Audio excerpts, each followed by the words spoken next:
great evening. I thought that this evening I would read The Intellectual Trap, Knowing versus Knowing About. Now, I get a lot of ones that will come on my channel, one of my channels, and they'll start spouting all this like they're the Advaita police and think that because they can parrot these words, that they have something, okay? They're going to come and try to instruct me and show how absolutely brilliant they are and what they know, okay? So I thought today would be a good time to read Knowing versus Knowing About, because there is a huge difference between the two. So this goes from number 645 up to 677. Okay. The Intellectual Trap, Knowing versus Knowing About. 645. That's better. Sorry about this, but I need to see.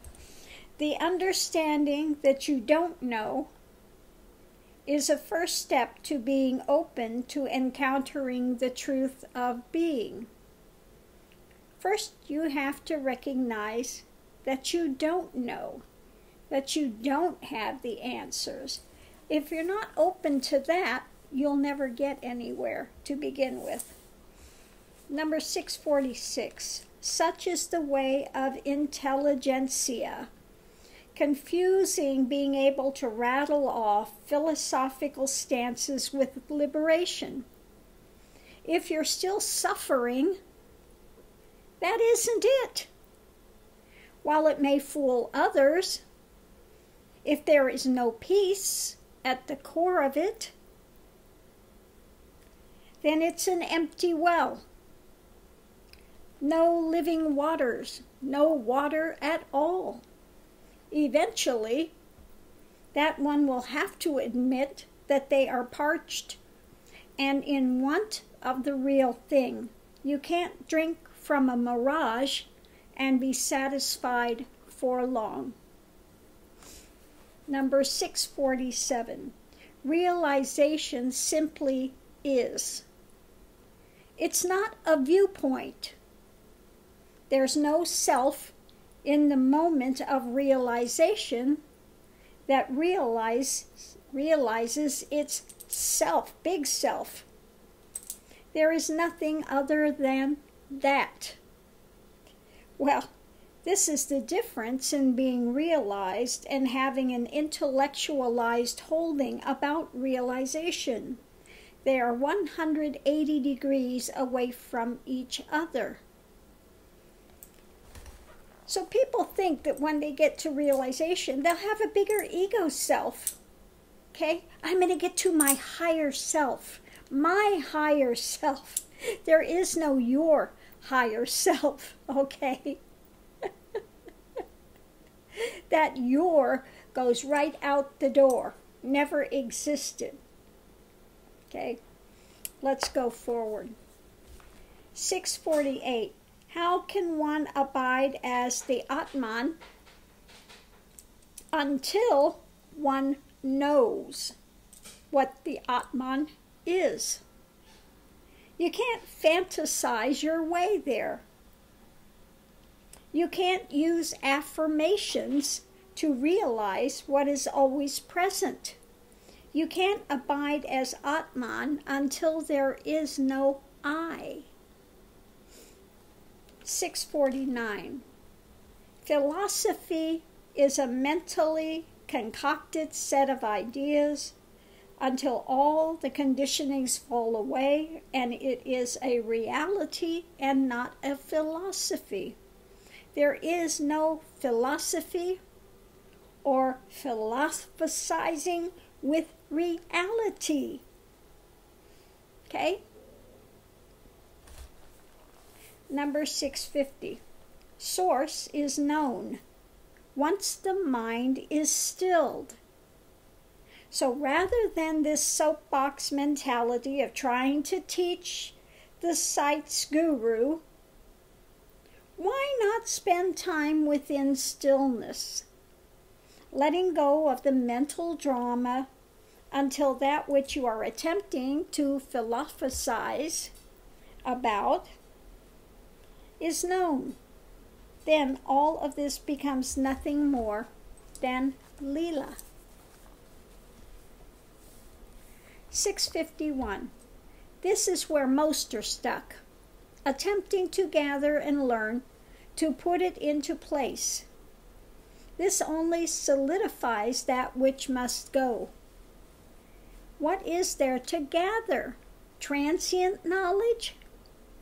Self is eternal and unchanging. There is but to let go of the transience of separation, then one dissolves into the vast ocean of being. 652. If you are intellectualizing over and over again, you will never get it that way. 653. If you are still attempting to learn, this isn't a college course that you learn by rote.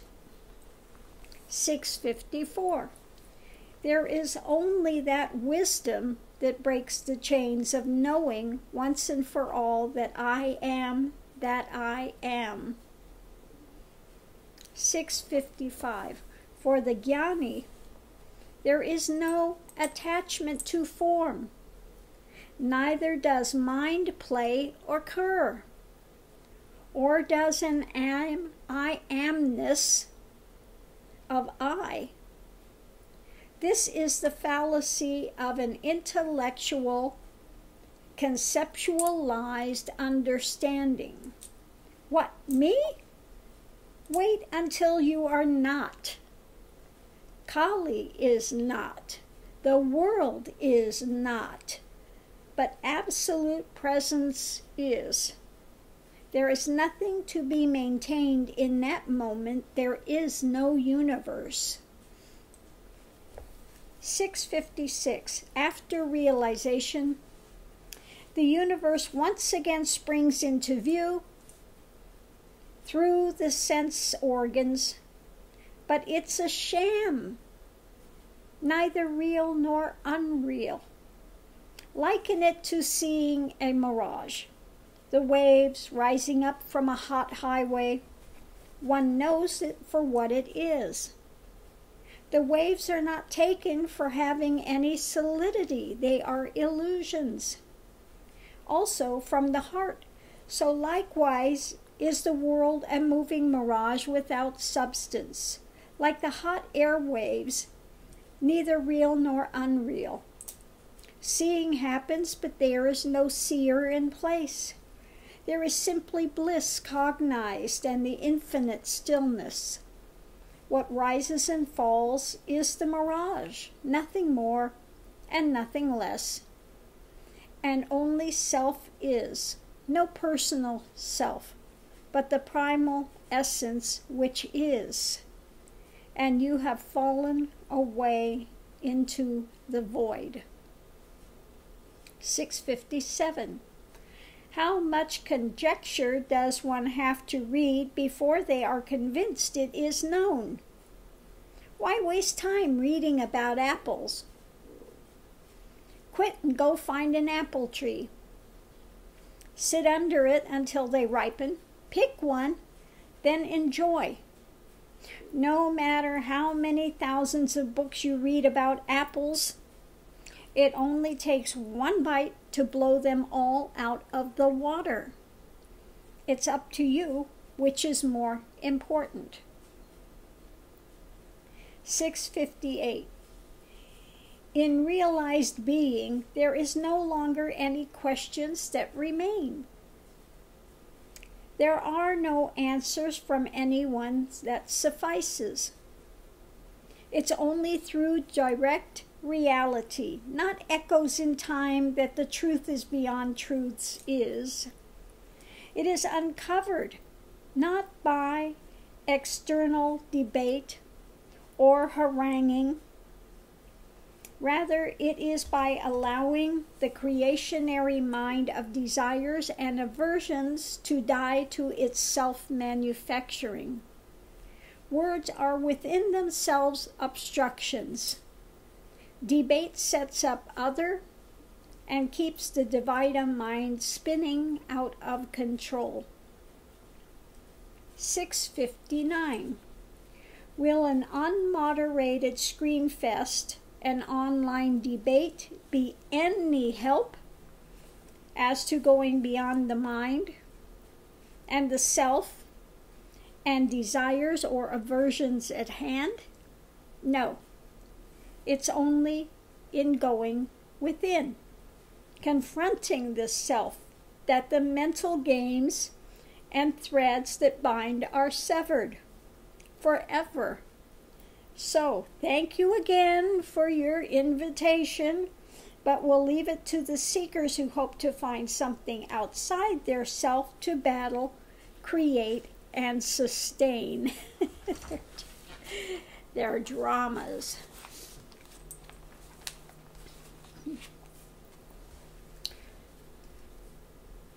So this is why, if I get somebody on the site that wants to come and spout what they think they know, I don't get into an argument. I may sit there and give a comment, then I block them and send them on their way, because they're never going to get it. Okay? They think that they understand something and they're going to argue a point. They become the Advaita police, you know, and just go in endless circles and their mind is spinning. Okay? You can't argue stillness, what it is to be this, with somebody that's doing this. Their mind is there, and you're like, okay. Big difference. Number 660. Talking about realization or the path does about as much good as talking about food when you're hungry. Okay. 661. You can't try to experience Satori. Satori comes when the time is ripe. Otherwise, you're attempting to manufacture what you think Satori is. One has to have a foundation in place before it is possible to dissolve the self-story, etc. 662. Insights are valuable along the way, as they keep you searching until everything falls away. Then one laughs at all the concepts which we thought we had, at the reality which is turned inside out. All the mentations end. It is so simple. 663. It is only when you quit bragging and boasting about what you really don't know, but simply know about, that you really begin on the path to where the ignorance may be stripped bare, until the unknown that is beyond all relative knowledge is known. So now you're starting to get real, and one can only progress within an attitude of realness, which is open and empty rather than full of foolish banter. 664. So, you want to collect more data. How will this equate with inner peace? To become a better person? Better than what? 665. There's nothing to know. Relational knowledge and a couple of dollars will get you a cup of warm coffee. Okay? In other words, please don't confuse collected concepts with knowledge, as the only knowledge that has full value for you is that which you come to discover on your own as one surrenders within the practice. The rest is simply a foundational starting point. 666.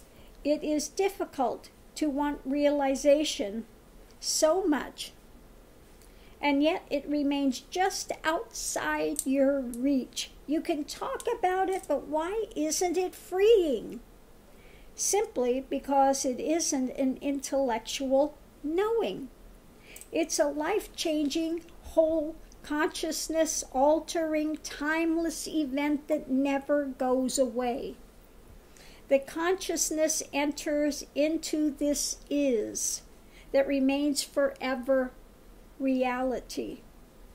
One that is undeniable, holds no doubt, the source absolute, unchanging, pristine, beyond mind, beyond time, beyond space, beyond division, that simply is. 667.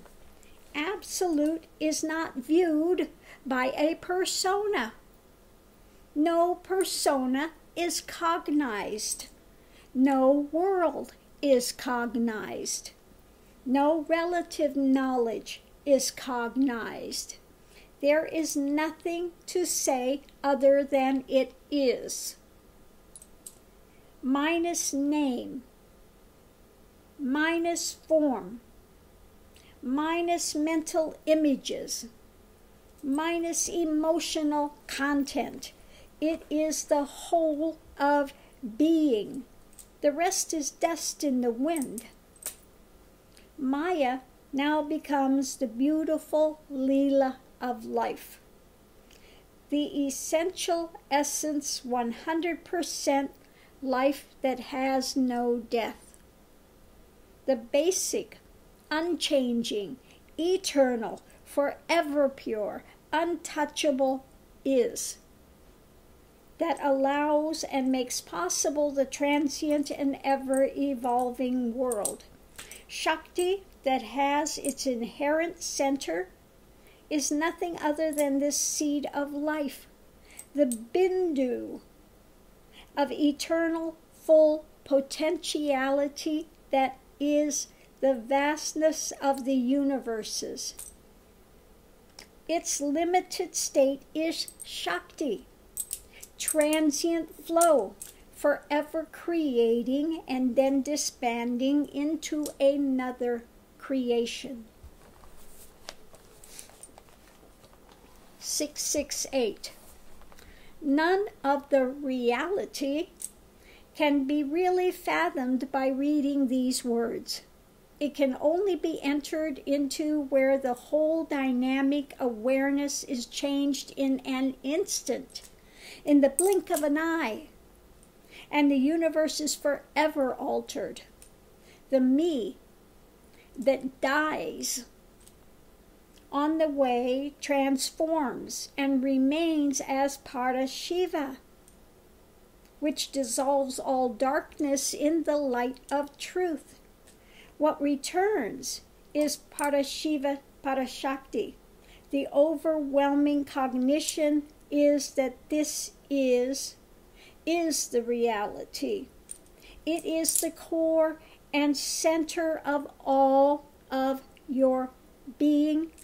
It is one without a second.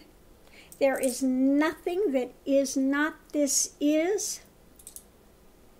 Only reality or truth has any life or substance. The unreality, the shadowy specters of death, pain, suffering, Maya, are only shadows in the mind without substance, without a cohesive center, nothing more than Maya. It is not an intellectual knowing.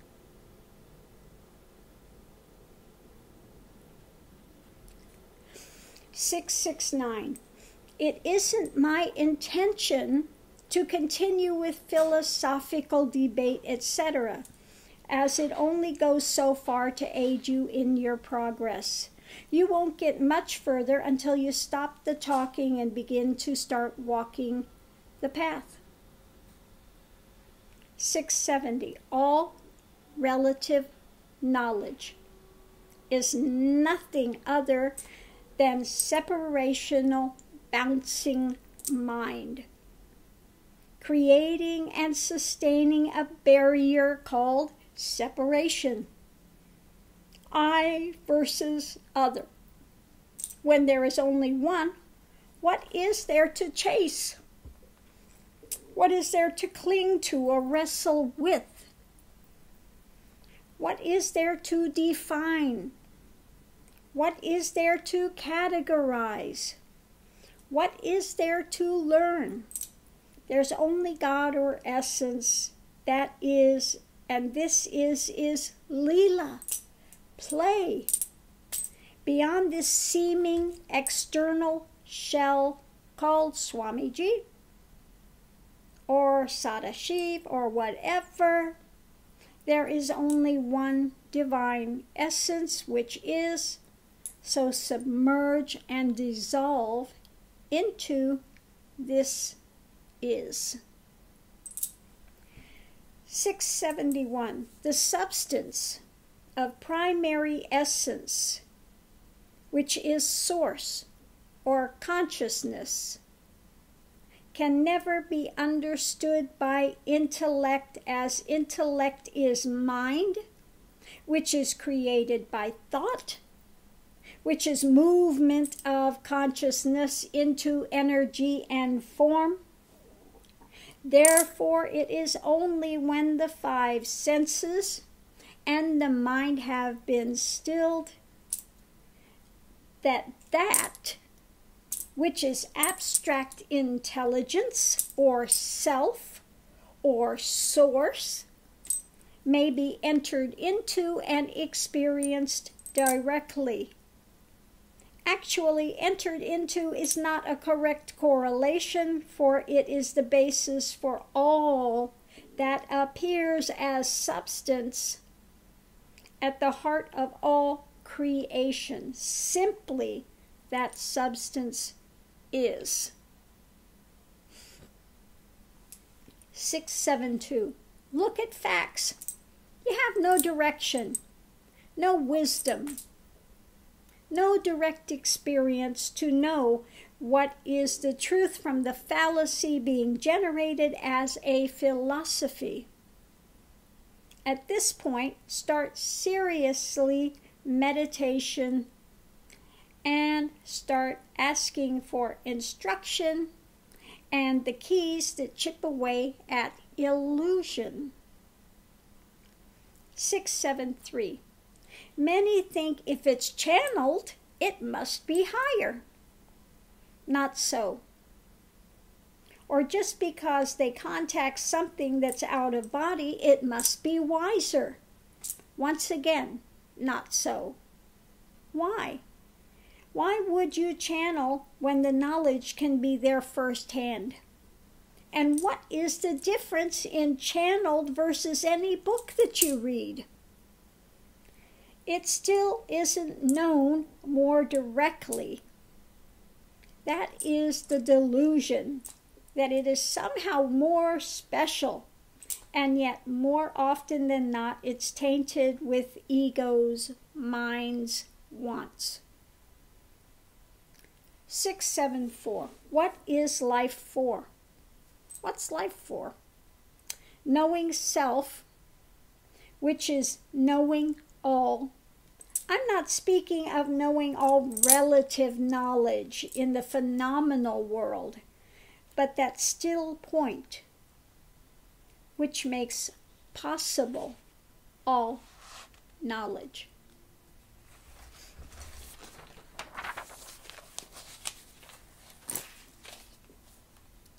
Number 675. I am committed to those I am serving, for a guru's life is simply of seva. There are many well-meaning authors that unfortunately lead many astray, since they're writing from assumptions and gathered hearsay rather than out of direct experience. What I write or what I give instruction comes out of verified experience and not out of scholarly gathered knowledge, which is all relational and transient at best. 676.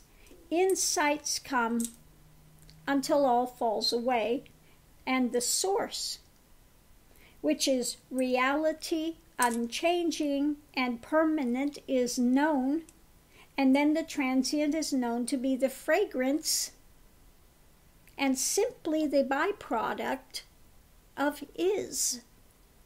It is then entered and enjoyed as Leela, as play. Once everything deconstructs, you go from Maya or illusion to Leela, to play, because there are no more binding aspects there for you. Okay? 677. This is the trap we fall into. We've all done it, equating knowing about, which is only hearsay, with knowing, which is actualized fact that has no room for doubt. This is an easy trap to equate that I understand the words, therefore it must be known. But as my guru told me point blank, you fool, you know nothing. I sputtered and I choked and was mute for 2 days.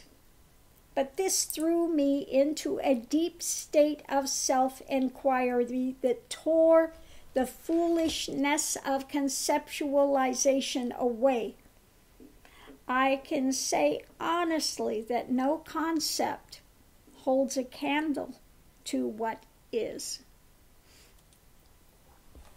So for those that come and they want a guru that's going to pat them on the head and tell them they're going to be okay, and just say, you're so fabulous, it's so wonderful, you get that?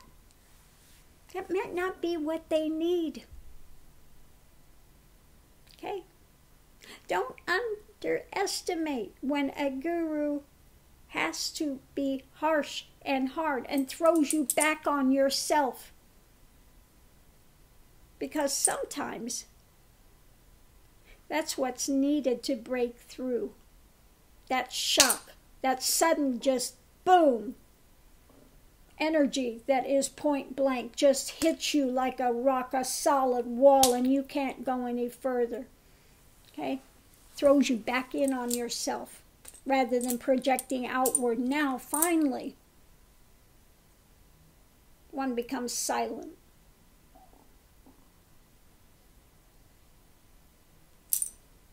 And goes within. And starts to observe, question, netty, not this, not this, not this, until all deconstructs.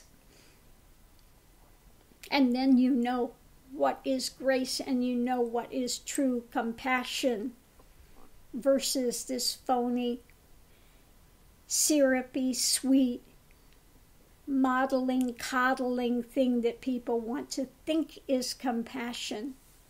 Okay?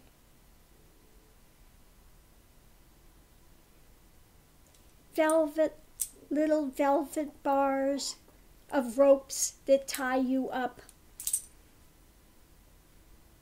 That's not compassion. Okay? So I'm going to leave this here. So many other things in this book. Also, there's a section on, of course, self-realization, on love, on relationships, on sex. I mean, just about everything you can want on some sort of an answer. Here's one on God, reality, non-duality, bhakti, karma, karma yoga, the heart, surrender,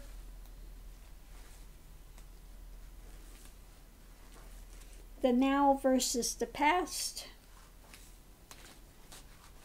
the ego. Oh, the ego's got big, it goes for a while. The ego's a big subject. Mind.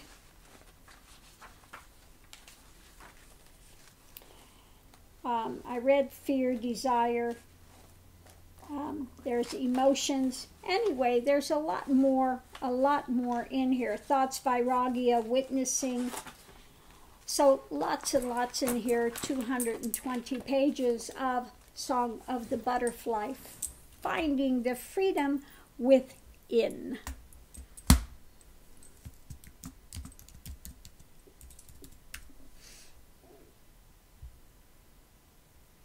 So I'm going to leave this here.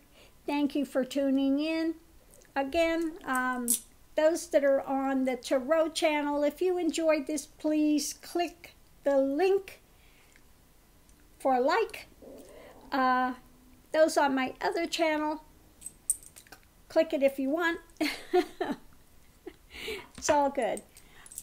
So I hope everyone's having a great day. See you online.